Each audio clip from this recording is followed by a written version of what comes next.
Private బిల్లును లోక్సభలో ప్రవేశపెట్టడం జరుగుతుంది. టీడీపీ అభివృద్ధికి తామంతా కలిసికట్టుగా పనిచేస్తున్నాం అన్నకు TDP MP CM Ramesh. Ticket రాని వారికి కొంత అసంతృప్తి ఉన్నా పార్టీ అభివృద్ధికి ప్రతి ఒక్కరూ పాటుపడతామని అన్నారు. ప్రొద్దుటూర్, కమలాపురం టికెట్ ఆశించిన వీరశివారెడ్డితో సైతం చంద్రబాబు మాట్లాడి సర్దుబాటు చేశారన్నారు సీఎం రమేష్.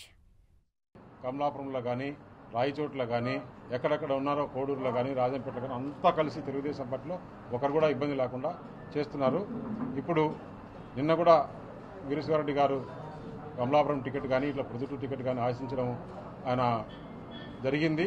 దాని తర్వాత ముఖ్యమంత్రి గారు కూడా నిన్న వీరశివారెడ్డి గారితో మాట్లాడిన తర్వాత ఇది మొత్తం అందరూ కలిపి వాళ్ళ కార్యకర్తలు కూడా మాట్లాడి ఈరోజు నిర్ణయం తీసుకొని నరసింహారెడ్డి గారిని ఏ విధంగా గెలిపించాలని మేమందరం ఇప్పుడు కూర్చొని మాట్లాడుకున్నాం. తప్పకుండా ఒకరికొకరు సహకరించుకొని బ్రహ్మాండంగా ముందుకు వెళ్తారు. అలాగే ప్రతి నియోజకవర్గంలో కూడా ఎక్కడెక్కడ చిన్న చిన్న సమస్యలు ఉంటే ఆ సమస్యలను కూడా పరిష్కరించి ఈ రోజు రేపట్లో కూడా మొత్తం అందరం కలిసిపెట్టుగా పనిచేసుకుంటాం.